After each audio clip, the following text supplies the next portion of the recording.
নমস্কার, নির্মল আনন্দে সবাইকে সুস্বাগতম। গুরুদেব প্রভু শ্রীকৃষ্ণ শ্রী রাধামায়ের আশীর্বাদকে সারথি করে শ্রীমদ্ ভগবত গীতার প্রণাম মন্ত্র দিয়ে শুরু করছি আজকের গীতা পাঠ। শ্রীকৃষ্ণ হৃদয়ং গীতা সংসার মলনাশিনীম জ্ঞানম ভুক্তিম মুক্তিদাত্রীম গীতা দেবীম নমস্তুতে। ওম নমো ভগবতে বাসুদেবায়। ওম নমো ভগবতে বাসুদেবায়। ওম নমো ভগবতে বাসুদেবায়। রাধে রাধে রাধে রাধে রাধে রাধে রাধে রাধে রাধে রাধে। শ্রীমদ্ ভগবত গীতা চতুর্থ অধ্যায় শ্লোক নম্বর 19। यस्य सर्वे समारम्भाः कामसङ्कल्पवर्जिताः ज्ञानाग्निदग्धकर्माणं तमः पण्डितं बुधाः। প্রথম লাইনের প্রথম পাঠটুকু হচ্ছে যস্য সর্বে সমারম্ভা। এখানে একটা বিসর্গ আছে। এখানে আমি এটা বাংলায় উচ্চারণ করলাম, একেবারে সংস্কৃত উচ্চারণের কাছাকাছি পৌঁছানো যায়, সেই জন্য বাংলা হরফে প্লাস প্লাস দিয়ে লিখে সাজিয়ে নেওয়া হয়েছে। কিছু কিছু অক্ষর লাল রং দেওয়া হয়েছে, যে যে অক্ষরগুলো লাল রং দেওয়া হয়েছে চান্টিং এ চলনের সময় সেই অক্ষরগুলো উচ্চারিত হবে না, ঠিক তার উপরের ব্র্যাকেটে যে অক্ষরগুলো দেওয়া আছে সেগুলোই উচ্চারিত হবে। প্রথম লাইনের প্রথম পাঠটুকুর সংস্কৃত উচ্চারণটা দেখা যাক। জয় লাল দিয়েছি কেন? পাশের ক্যালেন্ডারে 1 নম্বরে তালিকাভুক্ত করে দেওয়া আছে অন্তস্থ জয়ের উচ্চারণ সংস্কৃততে হর্ষই প্লাস অন্তস্থ, সেজন্য উপরে ব্র্যাকেটে হর্ষই প্লাস অন্তস্থ দেওয়া হয়েছে। এটার উচ্চারণ হবে তাহলে ইয়া। যন্ত্রী স্বয় জপালাও একই রকম ভাবে জপালার উচ্চারণটা উপরে দেওয়া আছে হর্ষই প্লাস অন্তস্থ। এটা এবার যন্ত্রী স্বয়ের সাথে পড়িয়ে দিতে হবে, তাহলে কি হবে? যন্ত্রী স্বয় হর্ষই অন্তস্থ সিয়া।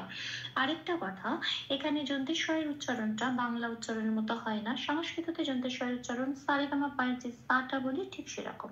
তাহলে উচ্চারণটা কি পেলাম? শব্দের সংস্কৃত ইয়াসিয়া এটা। আসি পরের শব্দে সার্বে। বয় রেপ আছে, রেপ থাকলে 3 নম্বরে তালিকাভুক্ত করে দেওয়া আছে বয় শূন্য রয় হসন্ত দিয়ে প্রতিস্থাপিত হয়ে যায়। বয় শূন্য রয় হসন্ত মানে অর্ধর, সেই অর্ধরয়ের নিয়ম সবসময় আগের অক্ষর, যেমন এখানে আছে দন্তস্বয়, এটার সাথে জুড়েই উচ্চারিত হতে পারবে। তাহলে কি হবে? স্যার বেটা পড়ে রইল। বয়কারে লাল দিয়েছি কেন? 2 নম্বরে তালিকাভুক্ত করে দেওয়া আছে বয়ের উচ্চারণ সংস্কৃততে ও প্লাস অ, মুখটা খুলে বলতে হয় ওয়া, কিন্তু আমি উপরে ব্র্যাকেটে দিয়েছি ও প্লাস এ কেন? কারণ বয়ের এখানে একার আছে। তাহলে উচ্চারণটা কি হবে? রে। তাহলে শব্দের উচ্চারণটা কি পেলাম সংস্কৃততে? স্যার রে এটা। আসি পরের শব্দে সমারম্ভা। সমাটা যেমন আছে তেমন, রম্ভায় ময় ভয় আকার আছে এবং এখানে একটা বিসর্গও আছে। ময় ভয় আকারটা যেহেতু যুক্তাক্ষর, ম আগে আছে, সেজন্য হসন্তটা ময় লাগাবো, অর্ধম হয়ে গেল। নিয়ম অনুযায়ী আগের অক্ষর রয়ের সাথে জুড়ে উচ্চারিত হবে রম বলে ভয় আকারটা পড়ে রইল। এইবারে এখানে বিসর্গ আছে শব্দের শেষে এবং এটা প্রথম পংক্তি চান্টিং এর সময় প্রথম পংক্তিরও শেষ শব্দ, সেই জন্য এখানে 6 নম্বরে তালিকাভুক্ত করে দেওয়া আছে। এটা পূর্ণ হ দিয়ে প্রতিস্থাপিত হয়ে যাবে। শুধু তাই নয়, এখানে ভয়ের সাথে যেটা আছে আকার, হ্যাঁ এখানে হয়ের সাথেও এই ভয় আকারের সাথে মিলিয়ে হবে হয় আকার। তাহলে আমি শব্দটা সংস্কৃততে কি পেলাম? উচ্চারণটা সমারম্ভা এটা। তাহলে প্রথম লাইনের প্রথম পার্টির সংস্কৃত উচ্চারণ হলো ইয়াসিয়া সার্বে সমারম্ভা এটা। আসে পরের পার্টি কাম সংকল্প বর্জিতা, এখানেও একটা বিসর্গ আছে, এটা আমি বাংলায় বললাম। এবার দেখে এটাকে কিভাবে সংস্কৃততে উচ্চারণ করব। প্রথম শব্দটা প্রথম অক্ষরটা হচ্ছে কাম, খেয়াল রাখতে হবে ময় কোনো হসন্ত নেই, কাম বলতে পারবো না, ম পূর্ণরূপে উচ্চারিত হবে ম বলে কাম। পরের অক্ষরে আছে সং, অনুস্বর আছে।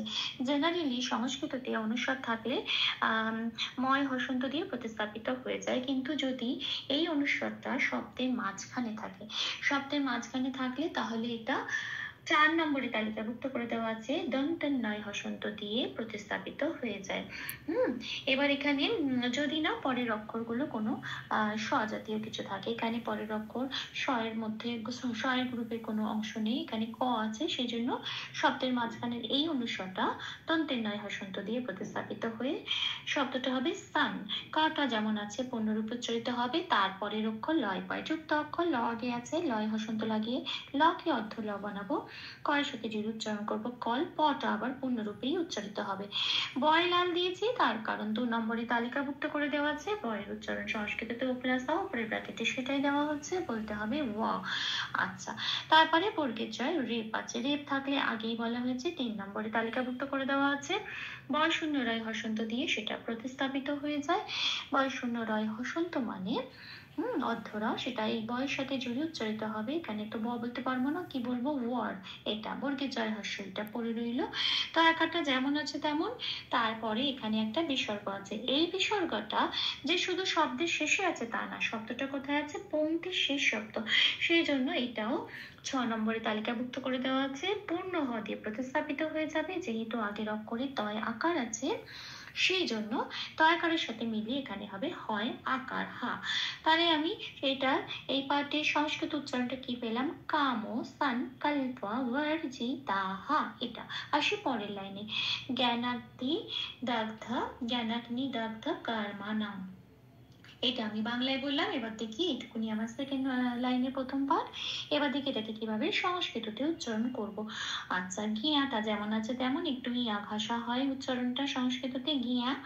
আচ্ছা, এবারে নাকনিতে গয় নয় হর্ষই আছে, গয় হসন্ত দিয়ে এটা যেহেতু গটা আগে আছে তাই গয় হসন্ত দিয়ে গটাকে বার করব, নয় আকারের সাথে জুড়ে উচ্চারিত হবে নিয়ম অনুসারে, নাক বলে নিটা যেমন আছে তেমন পড়ে রইল। তারপরের অক্ষরে আবার একটা গয় ধয় আছে, আবার গয় হসন্ত দিয়ে যেহেতু গটা আগে আছে অর্ধ ক বানিয়ে দয়ের সাথে জুড়ে উচ্চারিত হবে, দক ধটা পূর্ণরূপে উচ্চারিত হবে। কর্মানাঙে আবার ময় রেপ আছে, যথারীতি বয় শূন্য রয় হসন্ত দিয়ে রেপটা প্রতিস্থাপিত হয়ে কয়ের সাথে জুড়ে উচ্চারিত হবে কর, মাটা যেমন আছে তেমন। আচ্ছা, এখানে নঙে অনুস্বর আছে শব্দের শেষে, শব্দের শেষে অনুস্বর থাকলে 5 নম্বরে তালিকাভুক্ত করে দেওয়া আছে ময় হসন্ত দিয়ে প্রতিস্থাপিত হয়ে যায়। তাহলে শব্দটা কি পেলাম সংস্কৃততে, জ্ঞানাক নি দগ্ধ কর্মা নাম, এটা। আচ্ছা, আসি পরের পাঠে, তমাহু পণ্ডিতাম বুধা, এখানে একটা বিসর্গ আছে, তমাহুতে যেমন আছে আমরা তেমনই বলবো তমা বলে। শুধু এখানে খেয়াল রাখতে হবে হু এর পরে বিসর্গ আছে, কিন্তু দেখতে হবে যে এই যে শব্দের শেষে বিসর্গটা শব্দটা কোথায় আছে, শব্দটা প্রথম শব্দ, তার মানে এটা কোনো শেষ শব্দ নয়, এরপরে আরো শব্দ আছে। যখন তার মানে শব্দের মাঝখানে যখন বিসর্গ থাকে সেটা যখন শেষ শব্দ না হয়, তখন এই বিসর্গটা 7 নম্বরে তালিকাভুক্ত করে দেওয়া আছে অর্ধ হ দিয়ে প্রতিস্থাপিত হয়ে যায়। অর্ধ হ দিয়ে প্রতিস্থাপিত হয়ে সংস্কৃত উচ্চারণটা কি দাঁড়াবে, তমাহু, এটা। আচ্ছা, আসি পরের শব্দে, পাণ্ডিতাম, যন্ত্রের নয়ডয় হর্ষই আছে, এটা একটা যুক্ত অক্ষর, যন্ত্রের নটা মধ্যের নয়ডয় হর্ষই আছে, মধ্যের নটা আগে আছে তাই হসন্ত লাগিয়ে মধ্যের নকে অর্ধ ন বানিয়ে পয়ের সাথে জুড়ে উচ্চারিত হবে পাণ্ডয়, হর্ষটা যেমন আছে তেমন পড়ে রইল।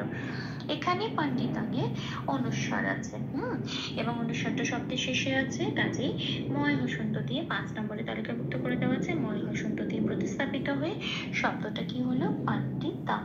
আর সেই শেষ অক্ষরে শেষ শব্দে বুধাহা, এখানে বয়ের পিঠটা কাটা আছে, লক্ষ্য রাখতে হবে যে বয়ের পিঠটা কাটা আছে সেটা একদম বাংলা বয়ের মতো উচ্চারিত হবে, বয় হস্যটা বয় হস্য বলে উচ্চারিত হবে, এখানে কোনো ও প্লাস লাগবে না। ধাটা যেমন আছে তেমন, শব্দের শেষে বিসর্গ আছে, শব্দটা কোথায় আছে পংক্তির শেষে, পংক্তির শেষ শব্দ, তার মানে এখানে 6 নম্বরে তালিকাভুক্ত করা আছে পূর্ণ হ দিয়ে প্রতিস্থাপিত হবে, ধয় আকারের সাথে মিলিয়ে হয় আকার হবে, তাহলে হবে বুধাহা। তাহলে শেষ পাঠে সংস্কৃত উচ্চারণটা কি পেলাম, তামাহু পণ্ডিতাম বুধাহা। ভুল ত্রুটি ক্ষমা করে দেবেন, অনুশীলনী সুবিধার জন্য 3 বার করে চান্ট করে দেওয়ার চেষ্টা করলাম। ইয়াস্যা সর্বে সমারম্ভাঃ কাম সংকল্প বর্জিতাঃ জ্ঞানাগ্নি দগ্ধ কর্মাণং তমহু পণ্ডিতম বুধাঃ। ইয়াস্যা সর্বে সমারম্ভাঃ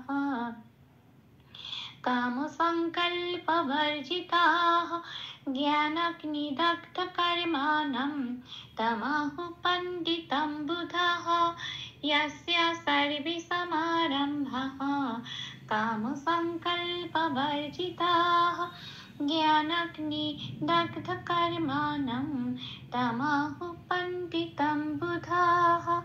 राधे राधे राधे राधे राधे राधे राधे राधे राधे राधे। तप्त कांचन गौरांगीं राधे वृंदावनेश्वरी वृषभानुसुते देवी तां प्रणमामि हरे प्रिये। প্রভু ও শ্রী রাধামায়ের কৃপা দৃষ্টি আমাদের সবার উপর বর্ষিত হোক। ধন্যবাদ। আপনাদের উৎসাহই আমার অনুপ্রেরণা। আমার সকল ভুল ত্রুটির ক্ষমা প্রার্থনা প্রভুর চরণে অর্পণ করলাম। ओम कृष्णाय वासुदेवाय हरये परमात्मने प्रणतक्लेशनाशाय गोविन्दाय नमो नमः। ओम श्री कृष्णार्पणमस्तु। जय श्री कृष्ण।